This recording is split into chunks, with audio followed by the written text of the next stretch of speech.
caer mal, tía. Toda la noche encima de los niños. ¿Qué quiero decir? Jodiendo la vida. Voy a terminar mi camita. Y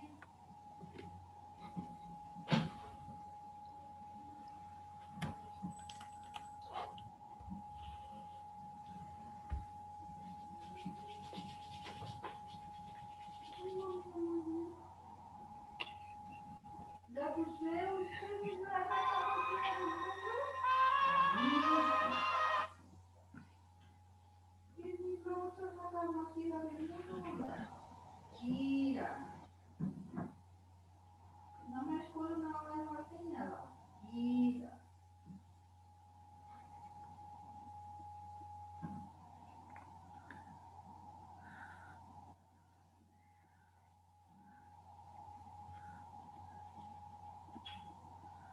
Te quiero mucho, Kira, pero hay que levantarte después. Por favor.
Me la palé y yo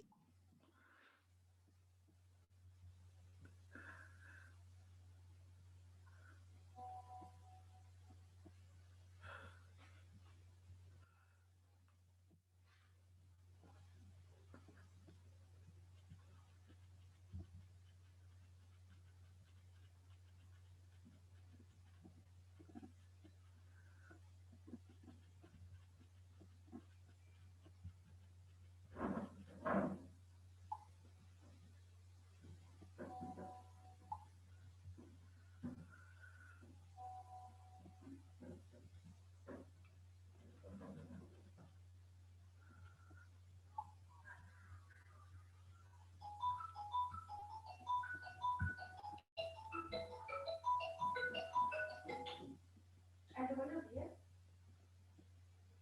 Sí, buenos días.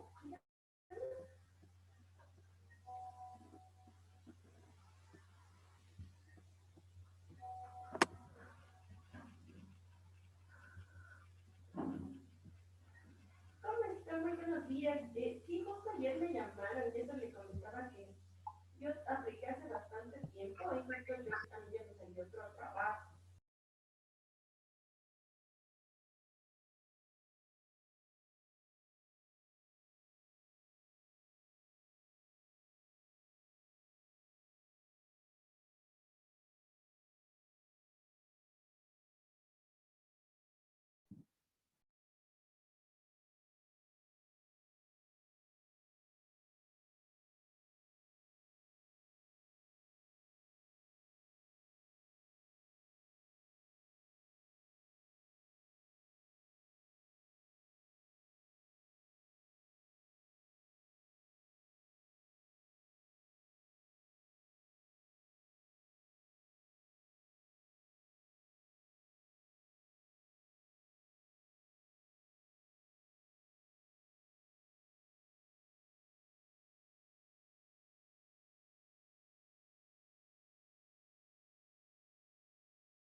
Buenos días con todos, ¿cómo les va? ¿Si me escuchan? Buenos días, ingeniero. Sí, sí, se le escucha. Perfecto. Estaba viendo unos archivos porque estábamos teniendo una conversación con los del otro paralelo que estaba bastante interesante. Entonces, denme un minuto para subirles al aula virtual un archivo que me pareció bastante interesante.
Listo, entonces le estaba subiendo un par de archivos que me parecieron interesantes por una conversación que tuvimos con él. Otro paralelo, estábamos hablando acerca de ciertas situaciones que se han generado. Entonces, en un archivo habla acerca de una tesis de la Universidad Politécnica Nacional en donde se hace alusión a un problema de contaminación del agua potable con arsénico que se dio en la ciudad de Tumbaco, o en la población de Tumbaco, más bien dicho, en más o menos del año 2004, 2005. Está interesante porque no se enfoca tanto en lo técnico, sino más bien en la situación que se vivió, porque un poco estábamos conversando con el otro curso acerca de la calidad del agua que se distribuye. Entonces, ya les voy a poner una actividad enfocada a ese artículo. Y el otro artículo se enfoca en lo que es eh, la utilización de ozono y de cloro, que también surgió de una conversación con el otro curso, de las características que se generan acerca del uso eh, de estos dos productos como desinfectantes para el agua. Entonces, igual tienen esa información en su aula virtual. Sí, les motivo a que la revise. Espérenme un segundito, por favor.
Listo, perdón, ahora sí.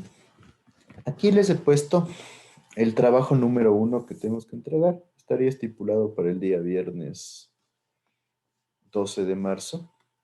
Entonces, en esencia, lo que quiero es que hagan un trabajo en donde me hablen acerca de la demanda de agua, el periodo de diseño para los proyectos relacionados a lo que es distribución de agua potable, proyección de la población, incluyendo los datos censales que se deben utilizar. Quisiera que analicen los censos que se han hecho en Ecuador. No sé si era ustedes, pero yo estábamos viendo, no sé si recuerdan, que los censos en Ecuador nunca se han generado de una manera adecuada, por así decirlo. ¿Sí tienen claro cada cuánto deberían hacerse los censos? Normalmente no se debería hacer cada 5 años. En la actualidad muchos países se van a cada 5 años, sí. De esa forma se tiene información súper valiosa. La recomendación es que se hagan cada 10 años, que es lo que acoge aquí el Ecuador. Pero en el Ecuador se han hecho censos. El primer censo que se hizo fue en 1950. Ese censo resultó bien, fue el primero, generaron problemas, pero ya nos dio unos datos interesantes. El segundo tenía que hacerse en el 60, pero no se lo hizo. Hubo varias situaciones políticas en esos años y se lo hizo en 1962. Entonces ya el segundo falló, no lo hicimos cada 10 años. Lo mismo pasó con el tercero, se lo hizo en 1974. Creo que había la tendencia, no estoy seguro, pero yo me imagino que había la tendencia de que dijeron, bueno, pasaron 12 años, entonces hagamos censos cada 12 años. Pero, ¿qué sucede en ese caso? La normativa mundial requiere que los censos sean casi cada 10 años, de tal forma que se tenga información continua y comparable a nivel mundial. Entonces, se volvió a hacer un cambio y se hizo un censo en Ecuador en el 82, o sea, ya pasaron solo 8 años. Después trató de regularizarse otra vez lo de los censos y se lo hizo en el 90. Entonces, la premisa era cada 10 años a partir del 90 y de repente llegó el 99, hubo los problemas de todo el feriado bancario, todos los problemas políticos en la presidencia de Yamil Maguad, no se lo pudo hacer en el 2000 y se lo hizo en el 2001 al censo. Después otra vez se quiso regularizar la situación y se lo hizo en el 2010. Nos tocaba el año 2020 el censo, no se lo pudo hacer nuevamente, se lo hizo de manera parcial. Entonces hay que ver qué pasa con eso. Pero es interesante cómo nunca hemos tenido un periodo de 10 años para hacer censos aquí en el Ecuador. Entonces, sí quisiera que analicen eso, cómo influencia esto dentro de nuestras necesidades, el análisis de densidad poblacional, los métodos de cálculo para lo que son las proyecciones de población, qué es la dotación neta, en esencia, cuánto consume cada usuario de acuerdo a su categoría, que es diferente a la demanda de agua, que la demanda de agua es la cantidad de agua que yo necesito proveer para un sistema, las pérdidas que se generan, incluido el agua no contabilizada, que es el INAC, el índice de agua no contabilizada, IANC. La dotación bruta que se genera, el caudal medio y el caudal máximo diarios. Y aparte, cómo se genera la proyección de la demanda y el análisis de caudales de diseño para los distintos proyectos relacionados al sistema de distribución de agua potable. Entonces, este trabajo estaría para el otro viernes, creo que tiempo suficiente. Y aparte, una consulta mucho más pequeña, mucho menos elaborada acerca de los criterios de protección de las fuentes para agua potable, ¿sí? Donde quiero ver el análisis, un análisis simple de qué es lo que se hace y qué sucede.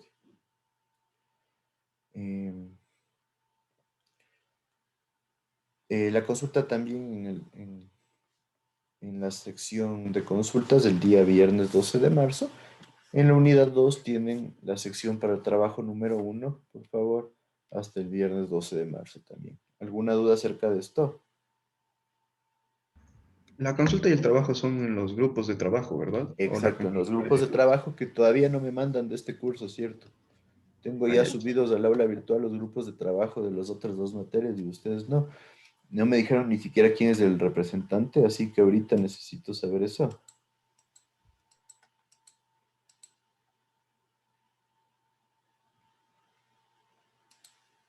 ¿Qué me dicen?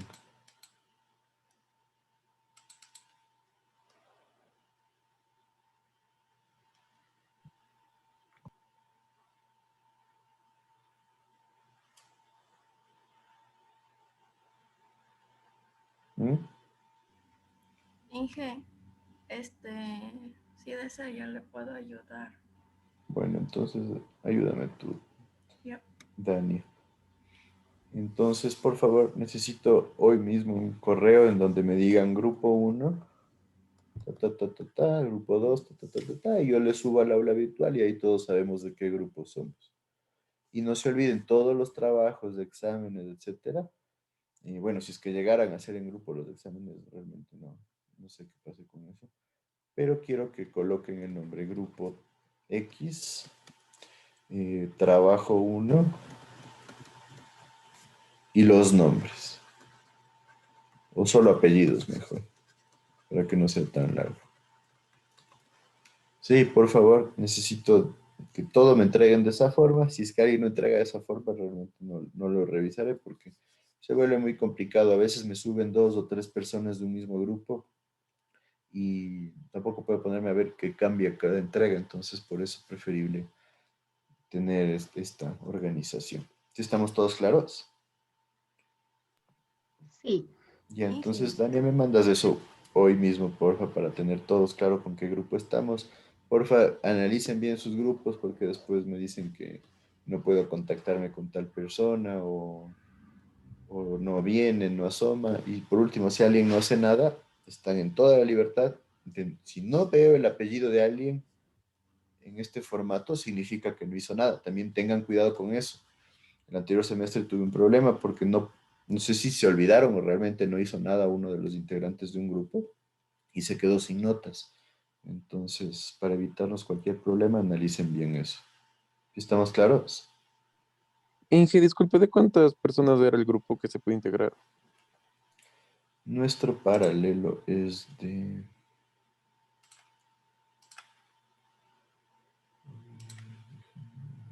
26.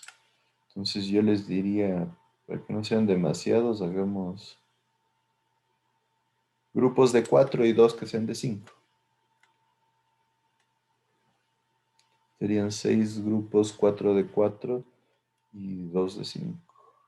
Aunque creo que uno ya está como retirado, déjenme ver. Ah, no, sí, me parecen los 26 mismos. Sí, estamos claros ahí, entonces.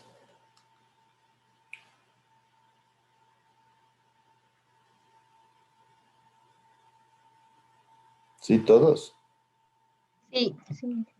Ya, perfecto. Por otro lado, también les acabo de incluir foros dentro de las unidades. Ya tienen preguntas para los foros, lo mismo. Necesito por lo menos un aporte y 2 respuestas a lo que colocan a los aportes que colocan sus compañeros por cada grupo. Entonces necesito ya de la unidad uno, que es la que acabamos la anterior semana, respuestas. Este es uno de los requisitos por parte del decanato, que se vea movimiento en los foros. Así que tendrá influencia dentro de las calificaciones de trabajos, lo que es su aporte a los foros. Necesito que no sean aportes gigantescos, que sean bien analizados. Y ahí les he puesto una política en donde realmente no quiero que me pongan sí, estoy de acuerdo o no estoy de acuerdo, sino un análisis elaborado acerca de los temas que tienen ahí. Entonces, también lo mismo, pueden poner el tema, o sea, como el formato que les di, grupo tal, el tema tal, grupo tal y los apellidos de los integrantes. ¿Sí?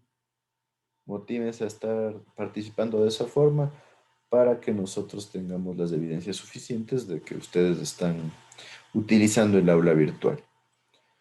¿Estamos todos claros con eso? Sí. Perfecto. Entonces, Vamos con la lista. ¿Está Felipe Banda? Presente. Karen Cando. Presente. Dania Costales. Presente. Brian Cruz. Presente. Esteban Espín. Presente. Kenny Espín. Presente, Inge. Giancarlo Estrella. Presente, ingeniero. Jocelyn Gómez. Presente, Inge. Marcelo Wilcatoma. Presente, Inge. Francisco Imaicela. Presente. Michelle Jacome. Presente, Inge. Anderson Lara. Presente. Steve López. Presente, Inge. Juan Martín Narváez. Presente. Alex Ortega. Presente, Inge. Jorge Ortega. Presente. Kevin Pazimiño.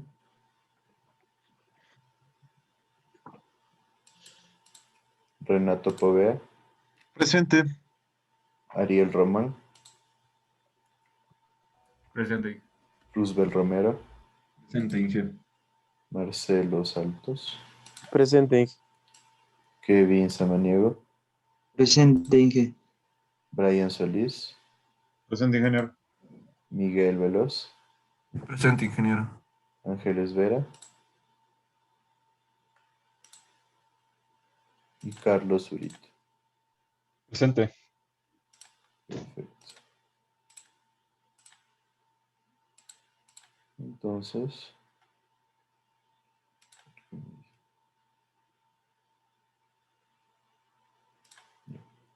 pues no se olviden todos estos requisitos para poder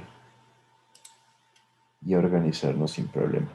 Ahora sí, entremos a lo que sería la unidad número 2, en donde nosotros vamos a tratar de los componentes del diseño de sistemas de distribución de agua potable. Entonces, esta unidad es la unidad más larga de nuestra materia. Yo espero que se vaya más o menos un mes y medio tal vez en esta unidad. Es un poco larga, entonces tenemos que ir avanzando en ciertos temas, tanto teóricos como prácticos. Entonces, necesito de su apoyo ahí. Ya tienen el trabajo enviado. Les subí ya esta presentación en el aula virtual. Entonces, yo quiero que hagamos una revisión rápida de un par de videos. Les he incluido los videos, así que revisemos estos videos. El segundo, no, solo la parte intermedia, pero el primero, para un poco generar un conversatorio acerca de las fuentes de abastecimiento de agua. Así que tenemos unos 4 minutos para revisar el video, por favor.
Inge, una ¿Sí? consulta. Ujú.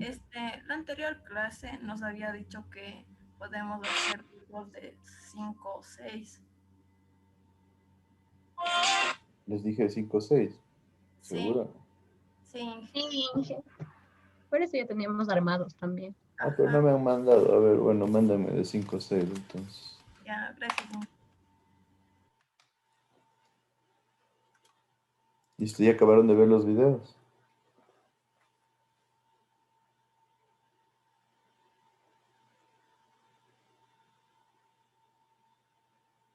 ¿Ya estamos con los videos?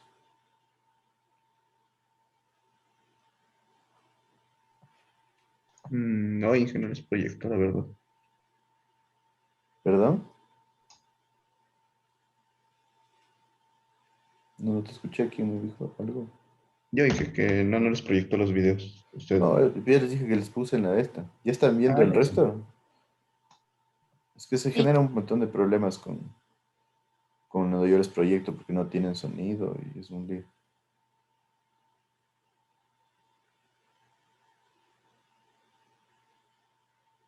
Bueno, apuren rapidito, vean el primero y conversemos acerca de eso.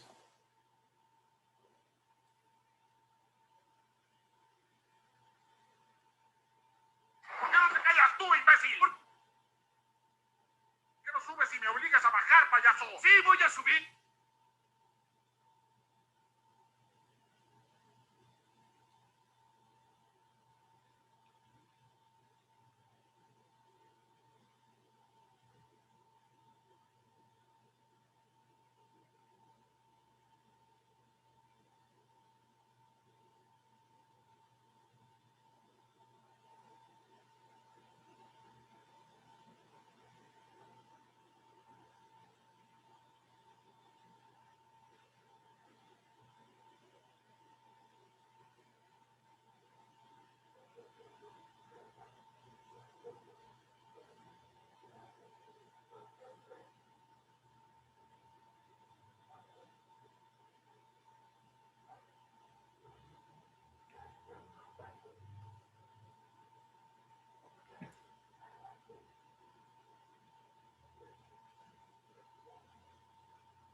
Listo, ahora sí, entonces continuamos. ¿Qué me dicen acerca de los videos? Que posiblemente en su momento se han de haber servido para la concientización del tema del cuidado del agua. Cuidado del agua por un lado, sí. Y en cuanto a las fuentes, ¿qué creen ustedes? De la importancia del agua dulce, por ejemplo. La importancia del agua dulce es un caso bastante interesante, ¿no es cierto? ¿Qué hacemos nosotros para cuidar el agua dulce aquí en el Ecuador? ¿Qué me dice?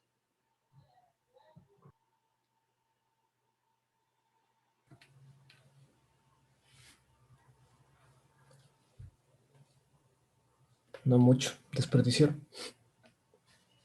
Realmente, aquí en Ecuador hay bastante desperdicio. ¿Sí? Yo les mencionaba, ¿no?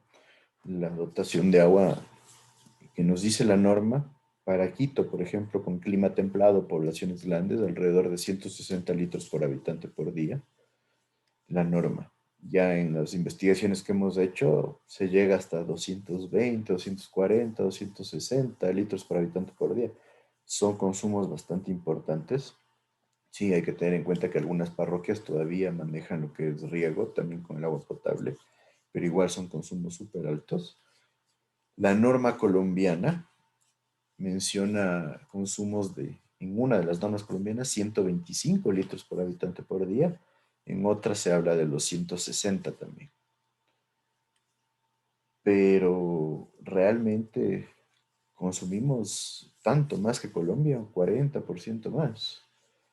Realmente nos da bastante que pensar, que analizar, ¿no es cierto? No tenemos una cultura de ahorro de agua aquí.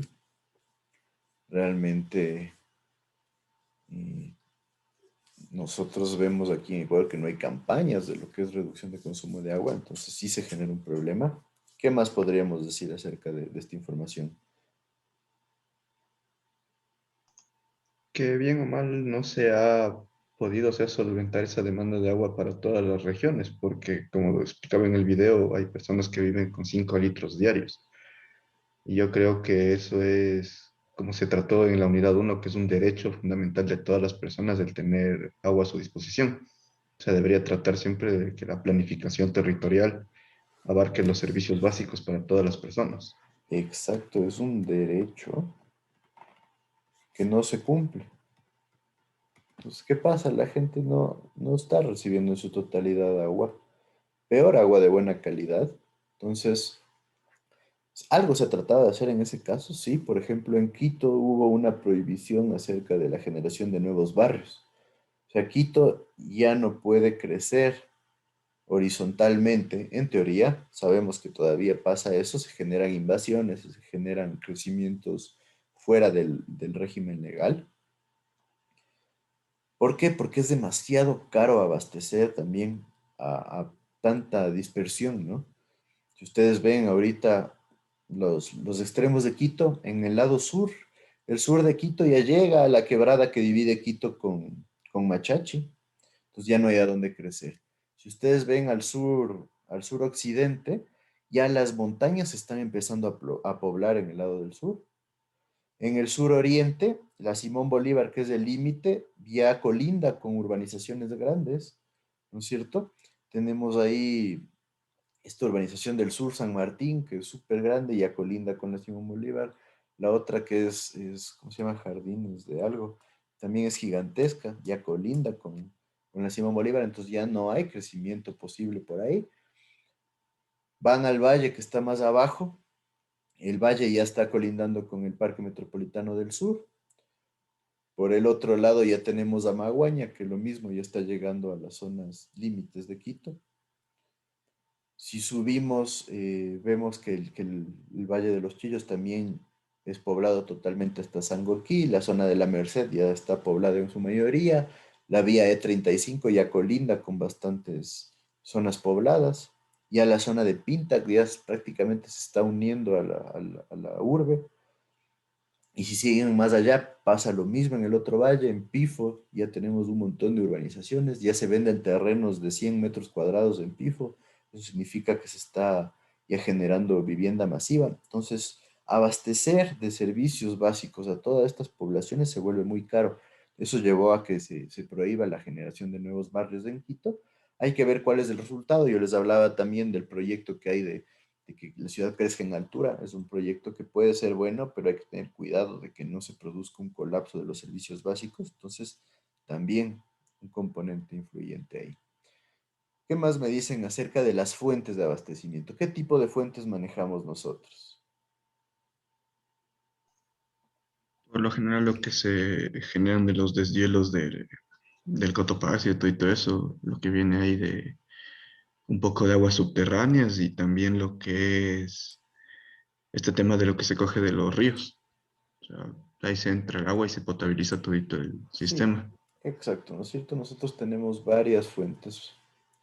Tenemos las fuentes de los deshielos. Los deshielos son abastecedores directos de los ríos. Entonces utilizamos esa agua, el agua fluvial que se conoce. Ahí vale la pena hacer un acápite porque veo que siempre hay gente que tiene dudas. La diferencia entre fluvial y pluvial la tienen todos clara. Yo no, Inge. ¿Podría, por favor, explicar? Cuando nosotros hablamos de pluvial, nos enfocamos en lluvia, mientras que fluvial son los ríos. ¿Sí? Vale la pena hacer esta aclaración, yo les digo, porque en la materia de hidráulica aplicada a veces mando trabajo acerca de captaciones y me llegan con captaciones de agua lluvia, cuando lo que buscamos son captaciones fluviales, o sea, de ríos. Entonces, vale la pena hacer, yo sé que a veces estos dos términos nos juegan porque se parecen tanto y nos generan dudas. Entonces, vale la pena que estemos claros, ¿no es cierto? Siempre pluvial con P cuando hablamos de la lluvia, fluvial con F cuando hablamos de ríos. Entonces, vale la pena siempre aclarar esto. Entonces, nosotros mayoritariamente utilizamos el agua de los ríos, las captaciones fluviales, y también tenemos otras opciones. Nuestros grandes abastecedores de agua, por ejemplo, en la ciudad de Quito, son los parques nacionales el Parque Nacional de Cayambe Coca, por ejemplo, en donde hay eh, varias lagunas que se utilizan para distribución de agua hacia Quito. También lo que es Papayacta. Papayacta nos genera y un abastecimiento importantísimo de agua a nosotros. De ahí se busca, Quito está tratando de irnos hacia lo que es obtener agua de la zona nororiental, de los ríos que tenemos en la zona de Puerto Quito, en los bosques que tenemos por ese sector, el, el, el Chocó que se le llama, donde tenemos Mashpi, todo ese sector se está tratando de que sea el nuevo abastecedor principal de Quito. Entonces todavía está en proyecto, pero la idea es que no se sobreutilice lo que es el agua que nos entregan las fuentes actuales. Entonces también tenemos que considerar que Quito ha crecido en población dramáticamente, lo que mencionábamos en la otra clase.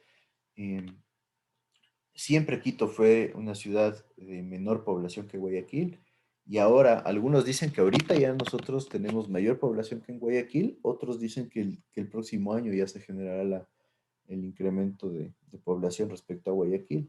Hay que ver, la idea era que con el censo de año 2020 se tenga esa información. No podemos tener información clara, entonces hay que tener claro, hay que tener eso en consideración. El crecimiento poblacional en Quito ha sido mayor de la expectativa, mayor de lo que se preveía. Entonces, eso conlleva que nosotros necesitemos fuentes adicionales para abastecer de los servicios básicos. Entonces, vemos que hay varias opciones. Una compañera del otro paralelo nos hablaba acerca de las aguas subterráneas. ¿Qué características se generan para las aguas subterráneas? ¿Qué me dicen ustedes? ¿Alguien ha visto una fuente de agua subterránea, un río de agua subterránea, un afloramiento o lo que sea? Yo la verdad cuando me he ido por Papayacta, por ahí, tuve la oportunidad de ver un proyecto que tenía una filtración de agua subterránea y lo que más me llamó la atención es que tenía una alta cantidad de componente químico como arsénico, esas cosas, o sea, de por sí, me imagino que es por lo que se desprende de la roca y todo eso, que se contacta con el medio, pero eso era lo que más me llamó la atención, la verdad. Sí, por ahí, ¿no es cierto? Normalmente se generan estos contaminantes que, bueno, habría que decirle contaminantes, pero en algunos casos no son tan problemáticos. Su compañero nos habla del arsénico. El arsénico sí puede ser peligroso porque el arsénico puede generar enfermedades cuando está en altas cantidades. Entonces hay limitantes en cuanto a las cantidades de arsénico. Eso puede ser un problema, ¿sí? Perfecto. ¿Y alguien más que haya tenido una experiencia, que haya visto qué característica tiene el agua subterránea?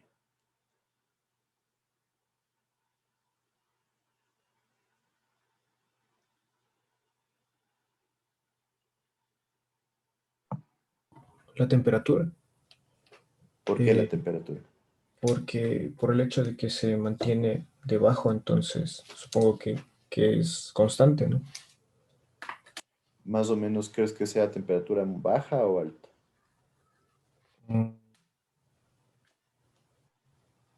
Tal vez temperatura alta por el calentamiento también de la superficie.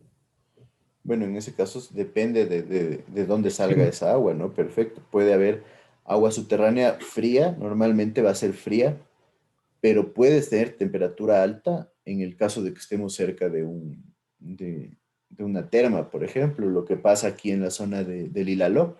Si ustedes se van y van al Ilaló por la zona de la Merced, de Alangasí, van a ver que hay bastantes afloramientos de agua, hay bastante agua subterránea, hay bastantes termas, tienen las termas de la Merced, tienen las termas de las piscinas del Tingo, todo eso son afloramientos del Ilaló.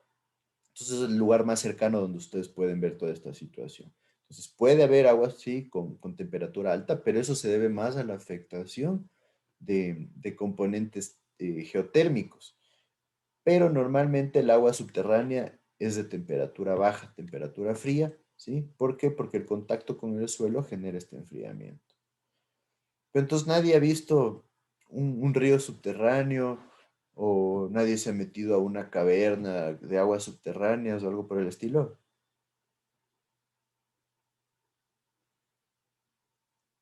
Mm, Hay una caverna en el oriente, no me Ajá. acuerdo, creo que es la de los tallos. No, no. La Sí, cueva sí, de creo los que. tallos. Ajá. Y parece que ahí se ve bastante el agua subterránea, ¿no es cierto? Porque había como que grandes cantidades de derramamiento de agua y se supone que ahí se escondían también claro, los indígenas que vivían en ese sector en su tiempo.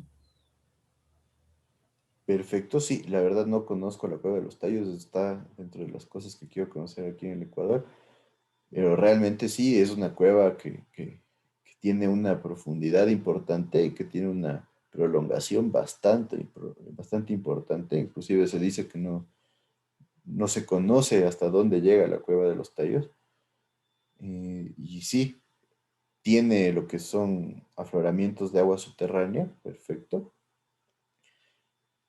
pero tú has ido allá. Sí, una vez. ¿Y qué características tiene esa agua? Eh, Sabes que no me acuerdo muy bien en características, pero había bastante cantidad que se almacenaba y es como que se podía hacer un tour por toda la cueva, ¿Ya? pero habían zonas inaccesibles en donde se almacenaba agua. Entonces tú no puedes pasar allá, pero sí te dicen que hay cantidades de agua. Perfecto, eso es interesante. Una de las características típicas del agua subterránea es que tiene un olor especial. En muchos casos, cuando el olor es fuerte, este olor fuerte corresponde a un alto contenido de azufre, que es bastante típico. Entonces, el azufre genera molestias en el uso del agua porque obviamente el olor sí influye. Yo les mencionaba, en países como Islandia se utiliza el agua con contenidos de azufre sin mayor tratamiento, por ejemplo, para abastecer a poblaciones con agua caliente. ¿Por qué? Porque simplemente se la capta y se la entrega. Entonces es una ventajota, pero obviamente genera una sensación de disconfort. Son sistemas totalmente diferentes a los nuestros. ¿Por qué? Porque ellos tienen una conciencia ambiental bastante diferente a la que manejamos nosotros, entonces la población está acostumbrada. Pero si una persona vaya y acostumbrada a nuestro medio y siente que el agua tiene un olor fuerte a azufre, sí genera un disconfort. Entonces eso hay que tenerlo también en cuenta. Las condiciones sociales sí nos generan variaciones importantes en nuestra percepción. Otra característica de las aguas subterráneas es que, dependiendo de su ubicación, o son muy claritas, normalmente las que son muy claritas se encuentran en medios rocosos, ¿sí? En las cuevas normalmente el agua va a ser muy clarita, o son bastante turbias. La turbiedad puede ser importante en zonas donde hay bastante contenido de material fino. Entonces, cuando son turbias, normalmente son las que tienen agua subterránea como un flujo de un río de agua subterránea. Cuando está un poco estancada, suele ser más clara. ¿Por qué? Porque el material colindante suele generar mucha mmejor filtración. Y el contenido de minerales y metales también suele ser importante. A veces la turbiedad también se debe, por ejemplo, a un alto contenido de hierro. Entonces el agua subterránea empieza a tomar un color un poquito anaranjado. Eso es algo que suele pasar también de manera continua. Mientras que por otro lado, las aguas subterráneas en algunos casos, o más bien dicho, en la mayoría de los casos son bastante limpias, no tienen demasiadas contaminantes. Pero hay que tener en cuenta que también pueden tener bacterias anaerobias. Entonces, no es un problema real porque el tratamiento simplemente es generar aireación al agua. Entonces, no se vuelve muy complejo. Pero hay que tener en cuenta que no podría consumirse de manera directa. Entonces, ahí es cuando hablábamos, sus compañeros del otro curso mencionaron el caso de la población de Tumbaco, en la cual se generó estos problemas con la empresa de agua potable, que se les distribuía agua de mala calidad, agua con contenido de arsénico, y eso generó varias enfermedades en la población. Entonces, y por eso les subí ese documento y les voy a poner hoy una actividad en el foro en donde generen un comentario acerca de este tipo de situaciones. Por eso yo les digo, si analizamos que esto pasa en Quito, ha pasado en Quito, yo les mencionaba también en la zona del Valle de los Chillos, también me he encontrado con agua con pH demasiado alto, agua que es súper básica, que necesita ser tratada para poder ser consumida. Imagínense qué sucede en poblaciones como por ejemplo Esmeraldas o Manabí, en donde realmente no hay tanta cantidad de agua disponible cerca de las poblaciones, por lo que a veces se han generado muchos problemas en los abastecimientos. Igual una compañera del otro curso hablaba acerca de su experiencia porque tiene familia en esa zona y mencionaba que en muchos casos utilizan agua de pozos directamente. Entonces esta agua de pozos se vuelve un problema porque normalmente no se hace un análisis de la calidad del agua. Y si no se hace un análisis de la calidad del agua, no se sabe qué tratamiento necesitaría esta agua. Entonces es peligroso porque en muchos casos lo único que pretende hacer la gente es hervir el agua y consumirla. Pero es claro, si uno hierve el agua, no se va a deshacer del arsénico, no se va a deshacer del azufre, no se va a deshacer del hierro, de los metales que puede tener el agua. Entonces hay que tener en cuenta que no solo con hervir el agua ya generamos un tratamiento propiamente dicho. ¿Sí estamos claros con esto?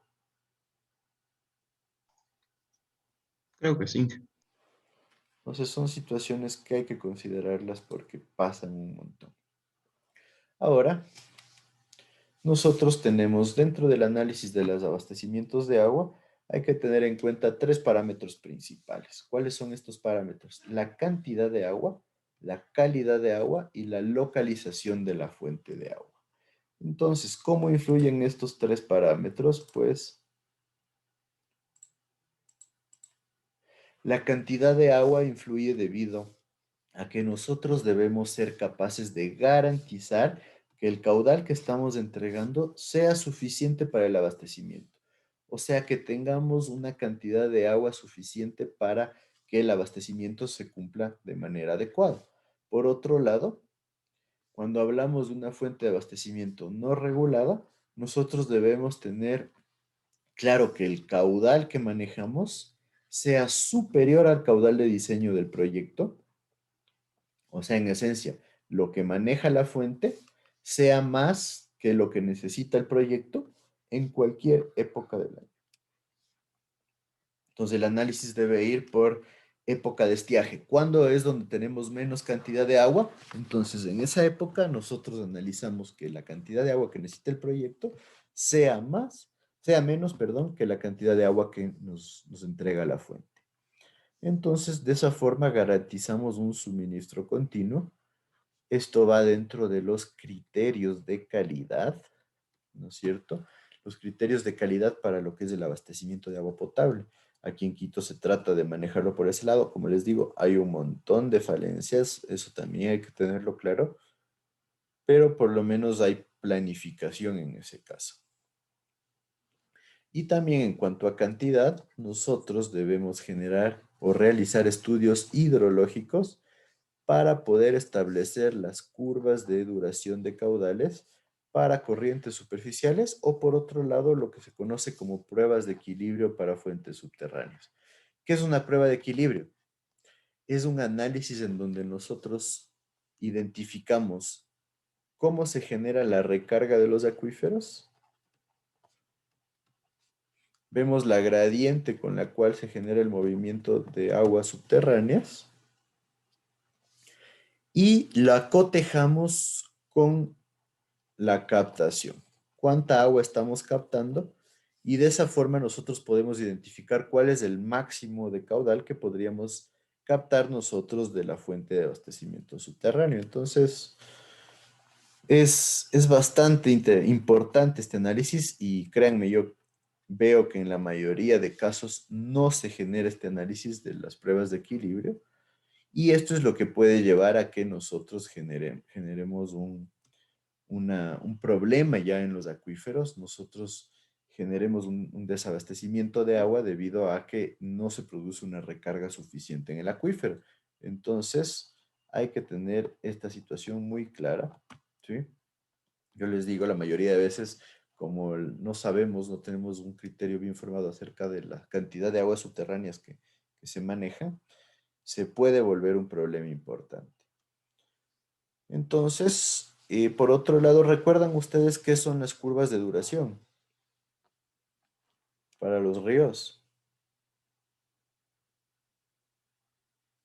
¿No era eso que sacaba el INAMI de lo de las estaciones, de cuánto ha llovido y cuánto crece el río y todo eso en un periodo de tiempo determinado? Más o menos va por ahí por una parte. En esencia, las curvas de duración hablan del caudal respecto a un porcentaje, que es el porcentaje de ser excedido. ¿Recuerdan ya ahí un poquito más?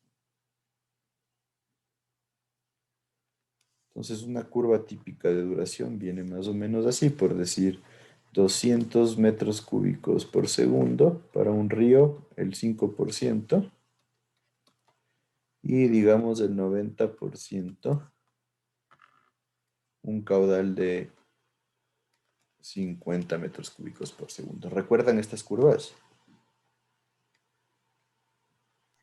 La verdad yo no.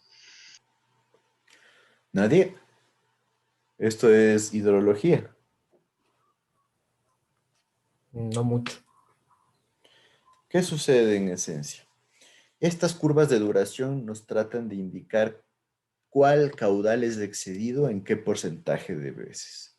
Entonces, en esencia, si yo hablo de un caudal de 200 metros cúbicos por segundo, excedido el 5% de las veces, significa que el 5% del tiempo se tiene en ese río un caudal mayor a 200 metros cúbicos por segundo.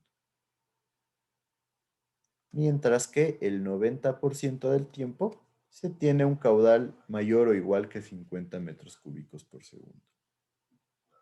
Entonces, ¿para qué creen que nos sirve esto?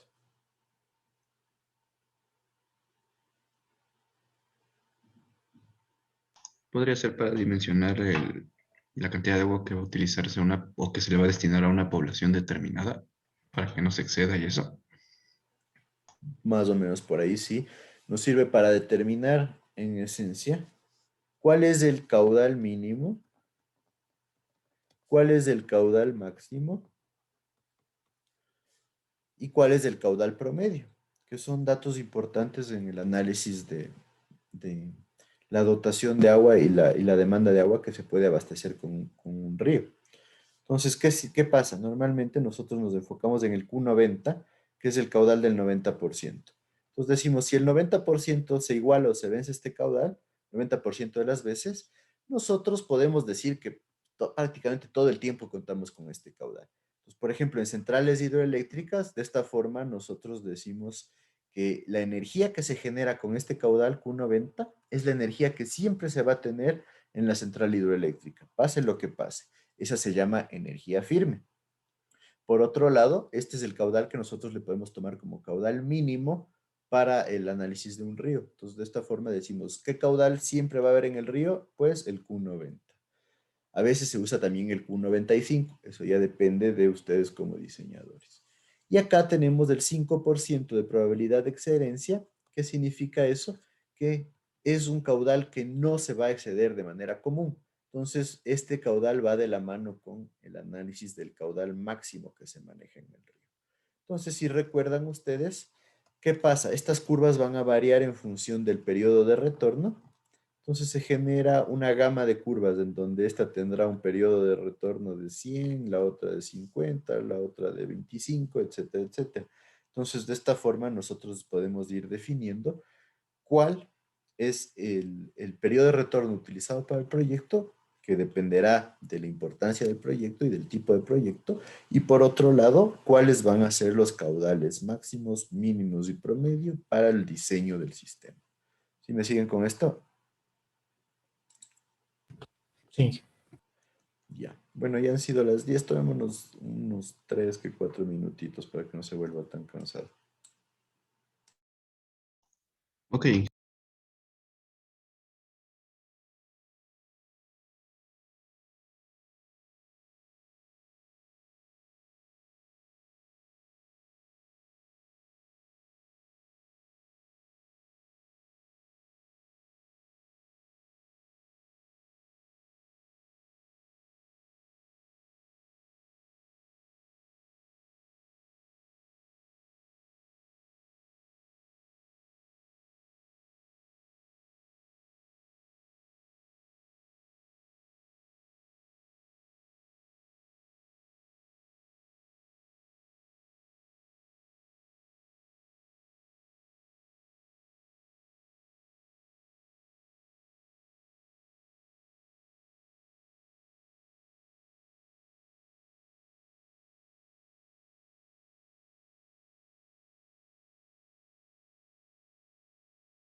Listo, continuemos entonces, ¿me siguen?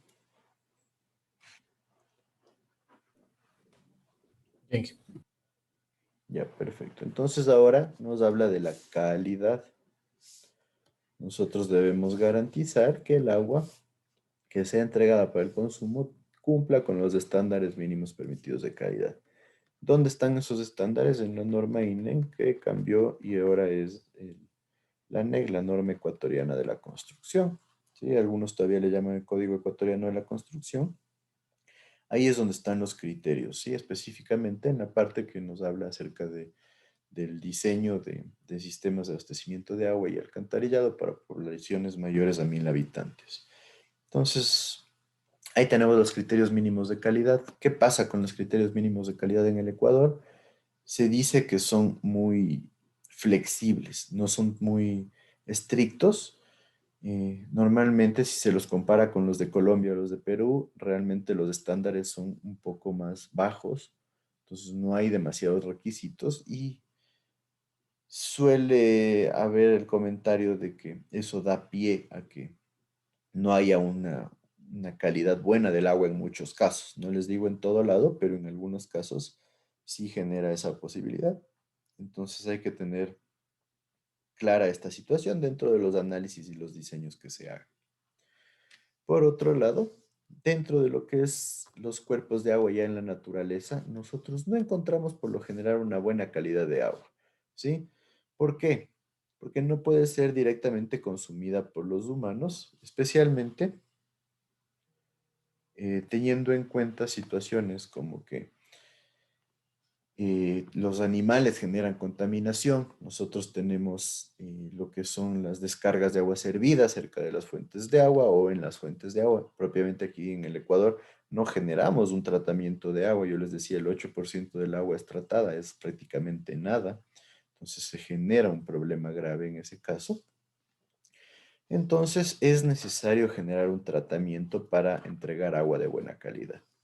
Nosotros debemos ser capaces de procurar una calidad física, química y bacteriológica. Esto es importantísimo, ¿sí? Porque en función de esto, también nosotros debemos analizar que el tratamiento sea económico. Entonces, ¿qué pasa ahí? Si nosotros nos ponemos a analizar la tendencia mundial en cuanto a consumo de agua, es que se genere un ciclo circular en donde la población recibe agua de una fuente, normalmente un río, es el caso más común, llega esa fuente a la población, se consume, se genera una reutilización, por ejemplo, de las aguas grises, en muchos casos ya se genera reutilización de aguas grises ahí mismo, que esas aguas grises terminan abasteciendo los inodoros, por ejemplo, y después terminan en el alcantarillado. Este alcantarillado va a una planta de tratamiento, se genera el tratamiento del agua servida y se devuelve esta agua servida al río, para que de ese río se vuelva a tomar el agua para la población. Entonces, la tendencia mundial es esa, generar ciclos circulares en donde nosotros tengamos un aprovechamiento de toda el agua posible y un tratamiento de toda el agua posible para evitar que se genere una contaminación a largo plazo o a gran escala de las fuentes de agua. Yo les digo, aquí no lo vemos realmente como un problema porque tenemos bastantes fuentes de agua, pero ustedes, por ejemplo, si se van a la India es el segundo país más poblado del mundo.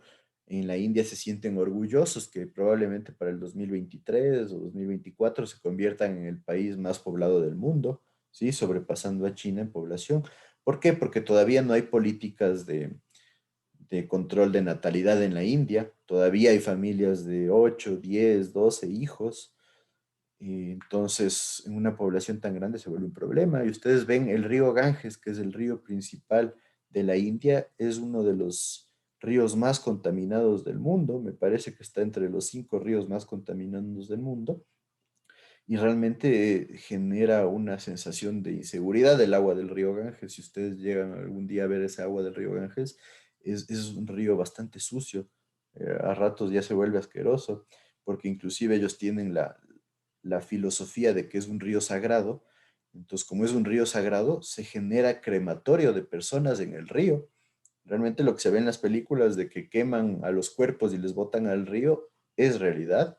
En una zona, existe una zona donde el río Ganges va de norte a sur, normalmente va de este a oeste, en esa zona se le considera como que la parte más sagrada y se generan los crematorios, entonces es común ver cuerpos flotando en el río Ganges, cubiertos por unas telas, o a veces están en proceso de cremación durante lo que flota en el río. Entonces, todas estas cosas se vuelven un problema. Todos estos factores generan un problema. Pues, como les decía, nosotros no estamos cerca de eso tampoco, sí, pero no generamos tratamiento de nuestras aguas. Nuestra población no es demasiado grande todavía para el área que manejamos, lo que nos permite cierta fluidez en cuanto a las decisiones que podemos tomar.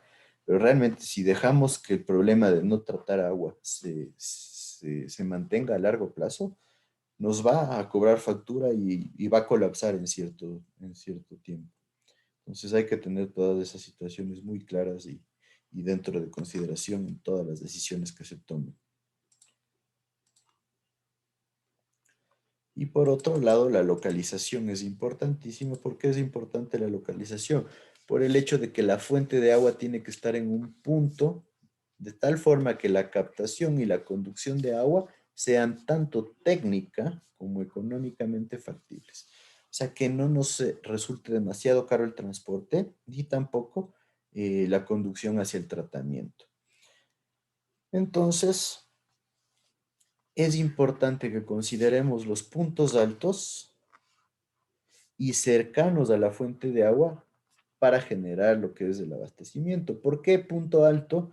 Porque normalmente lo que buscamos nosotros es generar sistemas de tratamiento de aguas, no de tratamiento, sino de transporte de agua, utilizando la gravedad a nuestro favor. Los sistemas a gravedad son mucho más económicos que los sistemas de bombeo, entonces nosotros vamos por ese lado. Buscamos generar tratamientos en donde utilicemos la gravedad a nuestro favor para el transporte por cuestión económica.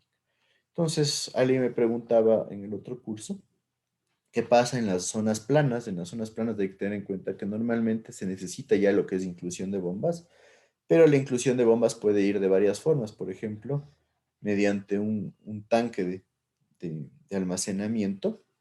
Y este tanque de almacenamiento podría contar con bombas que lo abastezcan antes de tal forma que si esta es la población, yo tenga una altura suficiente para abastecer a la población, o en otros casos también, por ejemplo, cuando la fuente se encuentra por aquí, se puede generar el transporte del agua directamente por gravedad hasta el tanque de almacenamiento, ¿sí?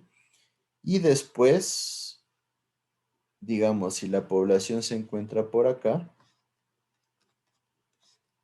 nosotros podemos distribuir desde nuestro tanque de almacenamiento mediante bombas a la población. Normalmente la solución primera es mucho mejor. ¿Por qué? Porque nosotros tenemos control acerca de el funcionamiento de las bombas. Entonces yo puedo programar. Las bombas necesitan estar prendidas 3, 4, 5 horas al día. Perfecto. Entonces yo ya programo. En este caso de acá, las bombas deben prenderse conforme la necesidad de la demanda lo requiera. Entonces, ¿cuál es el problema en ese caso? Que hay horarios donde la demanda es mucho más alta. Entonces, en esos horarios nosotros debemos considerar que las bombas van a trabajar a máxima capacidad, mientras que en la noche las bombas no van a trabajar. Entonces, eso sí nos genera una desventaja en ese caso.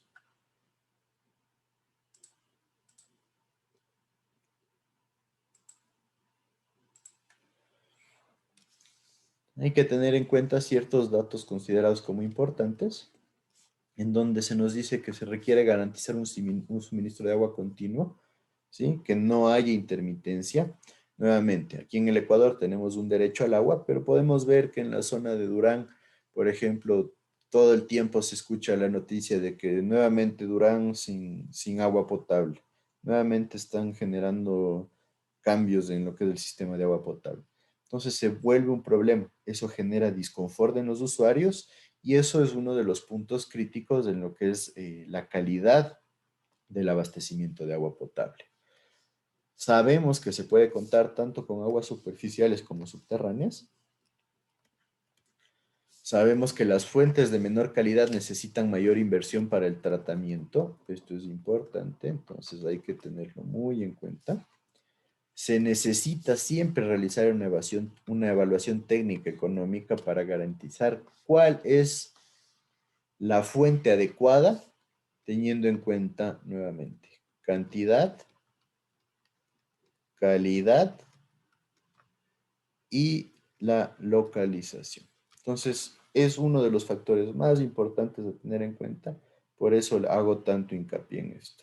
¿Sí me siguen todos con esto? Sí. Ya. Y nos dice que se debe cumplir el caudal necesario, nuevamente cantidad, es importantísima la cantidad, y el potencial hídrico adecuado. El potencial hídrico adecuado va enfocado a que nosotros tengamos la gravedad a nuestro favor, ¿sí? Y si es que no podemos abastecer el sistema con el uso de la gravedad a nuestro favor para la conducción, pues que analicemos que las bombas no sean de potencias demasiado grandes, ¿no? Que no haya alturas demasiado grandes a bombear, porque eso nos puede generar un incremento en los tamaños de las bombas y eso genera un incremento en los costos y inclusive en los costos de operación y mantenimiento del proyecto. Nuevamente, las fuentes principales que podemos utilizar son las subterráneas, ¿sí? Los acuíferos. Normalmente los más utilizados son los confinados. Las pluviales, que provienen del agua lluvia. Normalmente las pluviales no nos permiten generar cantidades de abastecimiento demasiado grandes. Y finalmente las superficiales, que suelen ser las más comunes, las más típicas, las que la gente más confía, aunque normalmente las fuentes superficiales son más contaminadas que las fuentes subterráneas, por ejemplo, ¿no? Entonces, si hablamos de las fuentes superficiales, nosotros vamos a encontrar como parte de las fuentes superficiales lo que son ríos, arroyos, lagos, presas, las más comunes.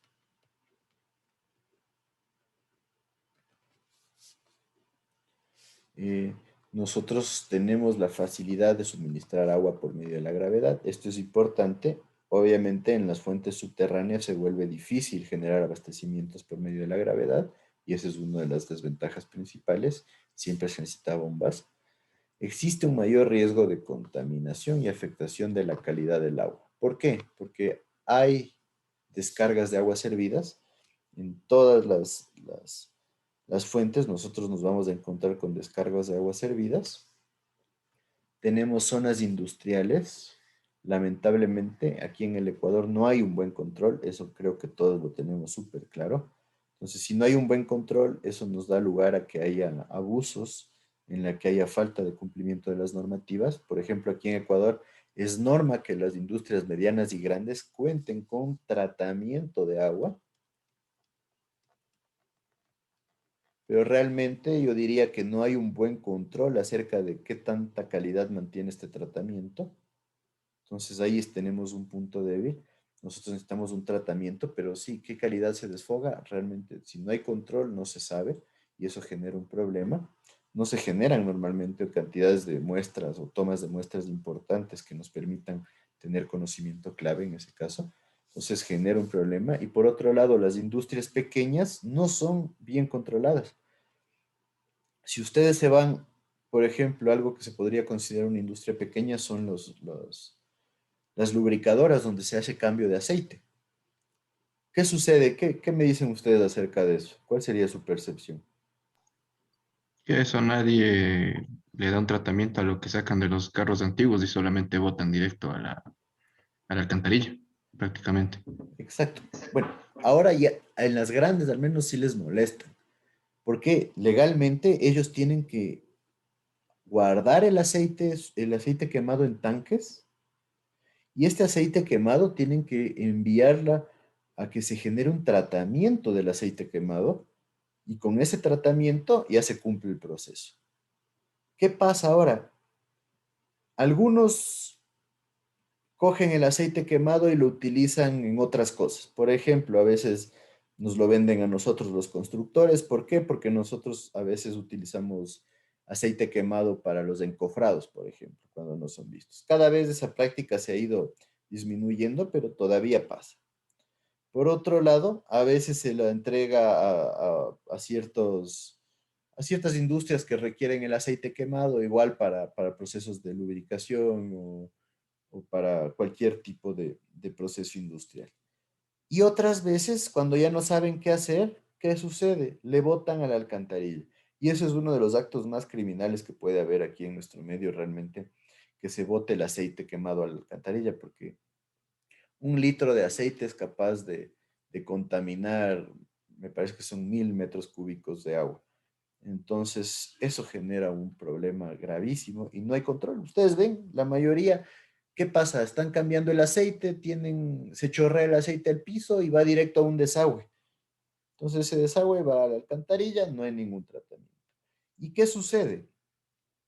A las personas que mantienen estas industrias les cobran el tratamiento ese que se genera del aceite. Entonces, si les cobran el tratamiento de este aceite, la gente aquí es mal enseñada realmente y no quiere pagar un extra, entonces ve como una pérdida lo que es ese tratamiento y simplemente no lo hace o se busca formas para no hacerlo. A veces van botando el aceite de a poco, a veces hay casos hasta que en donde entierran el aceite, hacen un pequeño pozo y botan en la tierra. Eso es criminal porque realmente eliminar el aceite del suelo es demasiado difícil. Más bien hay la posibilidad altísima de contaminar fuentes de agua subterránea, que eso es peor aún. Y créanme que eso pasa un montón aquí en el Ecuador. Entonces, no hay control. Deberían estar obligados a generar el tratamiento, pero no hay control y eso genera un problema gravísimo aquí en el país. Por otro lado, hay que considerar el arrastre que se genera por parte de las laderas en invierno. Eh, Normalmente se genera deslaves pequeños en ciertas zonas y eso también genera un problema en las fuentes de agua porque nosotros debemos generar el tratamiento también en función de análisis físicos, químicos y biológicos que hacemos al agua. Entonces, si se produce un incremento en la que es cantidad de sedimentos, eso nos genera un problema por el hecho de que puede que nuestro sistema no sea capaz de deshacerse de todos los sedimentos y se termina entregando agua con alto contenido de sedimentos. Y si es que llega el agua con alto contenido de sedimentos, eso puede generar taponamiento de tuberías, puede generar acumulación de sedimentos en accesorios, eh, inclusive también cierto problema en cuanto al confort de los usuarios o a la percepción de los usuarios acerca de la calidad del agua. Entonces, todas esas situaciones son importantes para tenerlas en cuenta. No sé si alguna vez ustedes han abierto ese filtro que hay en las llaves de cocina. En muchos casos uno les abre y se encuentra con que hay bastante sedimento. Eso se debe a que el agua no ha estado totalmente limpia. Pasa un montón eso aquí en la ciudad de Quito. Y obviamente los patógenos también se pueden volver un problema si nosotros tenemos agua contaminada con aguas hervidas. El calor del verano en algunas zonas nos puede generar lo que es un incremento en la contaminación y obviamente puede ir de la mano con un problema salubre. Y, y si tenemos un problema salubre, eso ya genera una afectación directa a la sociedad. Entonces los criterios de calidad se irían al piso. Entonces nos dice, cuando nosotros hablamos de aguas superficiales, debemos hacer el análisis de las curvas de duración de caudales, lo que ya hablamos hace un rato. Nosotros para evaluar las corrientes superficiales debemos generar un análisis de registros hidrométricos, ¿sí? Que se mantengan en la cuenca o cuencas similares. Normalmente si no hay datos de una cuenca en específico, nosotros sí podemos asumir que la cuenca presenta condiciones similares a alguna cuenca aledaña y asumir esos datos o hacer mediciones directas en campo. ¿Cuál es el problema de las mediciones directas en campo? ¿Qué creen ustedes? Muchos errores. Que se pueden generar errores, sí, y por otro lado,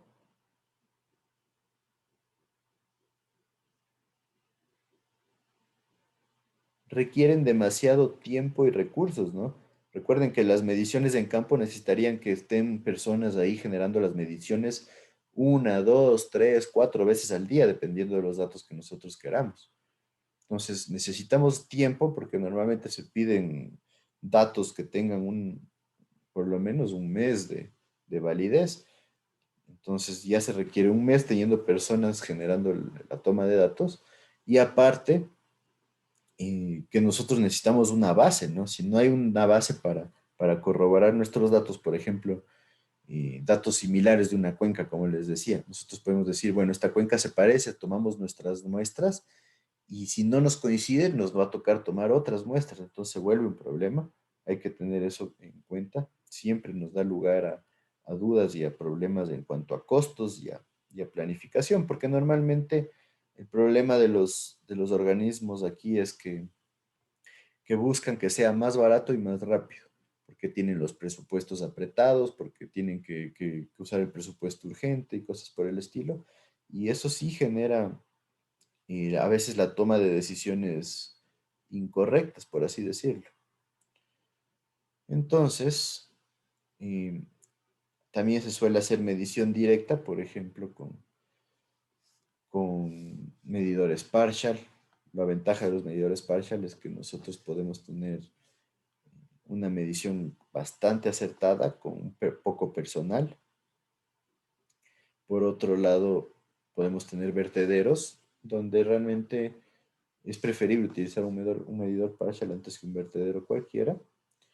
Análisis de la velocidad superficial, esto también lo deben haber visto en hidrología, ¿no es cierto? Ustedes tienen el río y pueden ir determinando cómo varían las velocidades del agua en el río. Tenemos la velocidad máxima aquí. Y conforme a ciertas tomas de velocidades, nosotros podemos identificar cuál es el flujo, cuál es el caudal. Lo mismo los correntómetros, que funcionan como aspas en donde se puede medir la velocidad, las estaciones de aforo, lo mismo, y trazadores químicos que son interesantes, pero no son mayormente utilizados, diría yo, en nuestro medio. Entonces, todas esas formas de medición podemos irlas haciendo nosotros. Hay que tener en cuenta que a veces una sola medición no es suficiente. Entonces, solo por cumplir requisitos, a veces se trata de trabajar con una sola medición y eso sí puede generar realmente a veces más daño que ventajas si es que no van de la mano de un buen análisis. En cuanto a agua subterránea, en cambio, nosotros tenemos que hay que hacer las pruebas de equilibrio en función del caudal máximo diario, considerando el almacenamiento. ¿Qué significa eso? Que nosotros debemos analizar con el caudal máximo que se consume en un día, ¿cuánto tiempo nos puede durar esa fuente de abastecimiento? O también, ¿qué tan fácilmente se recarga esa fuente de abastecimiento? Y eso también es algo que no se hace de manera correcta. Entonces, nuevamente una falencia. ¿Cuál es la capacidad también de nuestra fuente subterránea o de nuestro acuífero? Considerando el caudal máximo horario. Caudal máximo horario normalmente es un poco más grande que el caudal máximo diario, ¿sí? Porque es la hora de mayor consumo en el día, o sea, en el día de mayor consumo, entonces sí se genera un incremento. Y también hay que hacer pozos de prueba en donde podamos ver nosotros cómo se genera la influencia en lo que es el nivel de agua en el acuífero, si nosotros empezamos a sacar agua del mismo. Pruebas de bombeo, lo mismo. Y pruebas de equilibrio para determinar la capacidad del acuífero. Entonces, como ven, no es tan simple como decir, bueno, hago un hueco, le pongo una bomba y tomo agua del pozo. Hay que tener en cuenta que hay varios factores a considerar dentro del análisis de flujo en pozos. Entonces, aquí tenemos un gráfico en donde podemos ver cómo se generan los acuíferos, ¿no es cierto? Aquí claramente tenemos un acuífero confinado. Todo esto es un acuífero confinado. Materia de hidrología, ¿no es cierto? ¿Qué sucede en el acuífero confinado? ¿Qué me dice?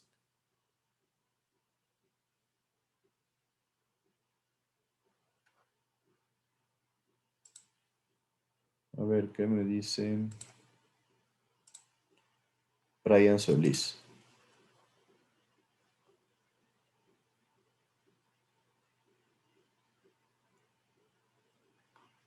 Brian Solís, Sí, perdón, ingeniero. ¿qué me dices tú? Perdón, me tuve que ausentar un momento. No he estado en los últimos 5 minutos. A ver, necesito que prendan las cámaras. Verán, si yo empiezo a preguntar y alguien no responde, es como que no estuviera en lista, entonces yo le saco de la lista. Así que tengan eso en cuenta. Te decía, ¿qué es y qué características tiene un acuífero confinado? Que es materia de hidrología. Es un acuífero que se encuentra bajo la superficie de la Tierra, confinado, o sea, es agua que se encuentra ahí confinada, atrapada en una caverna subterránea. ¿Y por qué se genera este atrapamiento, como lo mencionas? Ah, no recuerdo, me parece que solamente es agua que se queda confinada porque se va, eh, o sea, se forma la cavidad a partir de que hay un hueco en la Tierra y luego el agua solamente se va llenando ahí. No tan así, no es que se genere un hueco, sino que aquí tenemos un suelo permeable. Tenemos una arena, tenemos una grava, o lo que sea, pero aquí y acá nosotros tenemos estratos impermeables. Entonces, ¿qué sucede? Por algún lado, probablemente por acá, se empieza a infiltrar agua y se empieza a formar este acuífero en donde se generan estas dos capas impermeables y esto genera la confinación. Entonces, ¿qué pasa con el acuífero confinado? Nosotros tenemos volúmenes guardados bajo tierra que en algunos casos pueden llegar hasta tener cierta presión. Entonces, ¿qué sucede? Si nosotros generamos un pozo o hay un estrato de calidad de tierra, de suelo diferente, por ejemplo, un estrato permeable aquí pequeñito, se puede generar un pozo artesiano. Un pozo artesiano es un pozo en el cual tenemos salida de agua, ¿sí?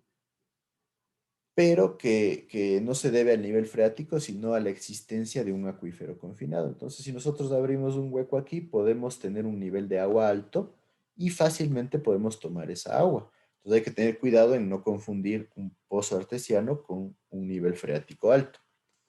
Y por otro lado, hay el pozo artesiano fluyente, que es en el caso de que, debido a la diferencia de niveles en la superficie, si nosotros abrimos un pozo, se genera un afloramiento de agua. Entonces empieza a salir el agua con cierta presión. Esta presión se debe a la diferencia de niveles entre el acuífero confinado y el nivel superficial que nosotros estamos analizando. Entonces, nuevamente, eso da lugar a los famosos aflorecimientos que ustedes ven y empiezan a ver una pequeña cantidad de agua, un ojo de agua también como se lo llama. Entonces, hay que tenerlo eso claro. Y aquí un pozo al aire libre, que ya es un pozo normal, en donde nosotros tenemos un nivel de agua que ya no corresponde a un acuífero confinado, sino corresponde a un acuífero no confinado. ¿Cuál es la diferencia con el acuífero no confinado? El agua ya no tiene capa impermeable a los dos lados, ¿sí? Tenemos una capa permeable aquí arriba que permite que se genere lo que es la recarga del acuífero de una forma mucho más fácil. Entonces, el acuífero confinado maneja volúmenes de agua importantes normalmente, pero la gradiente de agua es bajita, no se genera un movimiento importante de agua. Mientras que en un acuífero no confinado, la gradiente de agua es mucho más alta.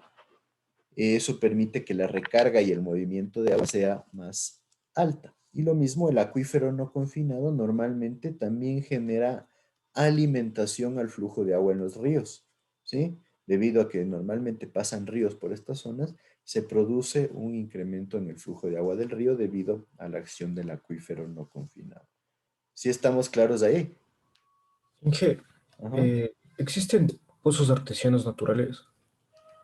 En algunos casos sí se puede dar debido a que, por ejemplo, digamos que esta depresión sea bastante más importante. Entonces, decir que el nivel de agua, que el nivel del suelo, perdón, vaya más o menos así. ¿Sí? Que este sea el nivel del suelo ya final, o sea, el de la superficie. Entonces, puede que debido a una depresión, hablemos que estamos en una ladera, entonces tenemos un acuífero confinado, tenemos un suelo impermeable aquí, y de repente llegamos a un punto en donde se pierde ese suelo impermeable, puede generarse un pozo artesiano fluyente en ese punto de manera natural. Eso lo encuentran en varias zonas de montaña. algún compañero suyo del otro curso me decía que en la zona del Ilaló él ha visto afloramientos naturales, o sea, acuíferos no confinados naturales. Puede darse el caso, sí, no es tan común tampoco, pero en zonas montañosas, por ejemplo, me parece que el Ilaló sí probablemente genere uno de esos afloramientos. Hay que tener en cuenta que muchas veces tampoco conocemos nosotros los afloramientos del Ilaló, porque muchas casas tienen en sus patios piscinas de agua termal, por ejemplo, en la zona de la Merced, que es algo interesante porque va un poco con lo que veíamos de la ley, ¿no es cierto? A veces venden casa con piscinas termales propias. Entonces, es como que ya existe una propiedad privada ahí, ¿no es cierto? Entonces, me están diciendo, yo te vendo las aguas termales. Entonces, ahí se genera un poquito de dudas en cuanto a esa realidad, porque fácilmente podría venir Senagua o el Ministerio del Ambiente y decir, bueno, usted no puede ser dueño de la fuente, así que necesito la servidumbre de paso. ¿Podría darse legalmente ese caso? Sí. Entonces habría que ver realmente, nunca he escuchado que se dé un problema de ese tipo, pero justo estábamos conversando con el otro curso y es algo que pasa, que se da. Entonces tengamos en cuenta, ¿no? Todas esas situaciones que del dicho al hecho realmente generan variaciones importantes. Entonces, ¿alguna otra duda, alguien?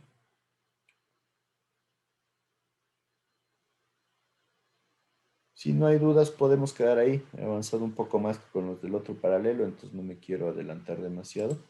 Entonces podemos quedar ahí. Nos veríamos el día de mañana. ¿Sí? No se olviden, necesito que generen los aportes en los foros y que ya vayan trabajando en su trabajo uno y en la consulta uno. Si no hay dudas, entonces podemos quedar ahí. Una buena tarde para todos. Gracias, Inge. Listo, Inge, hasta luego. Bueno. Inge.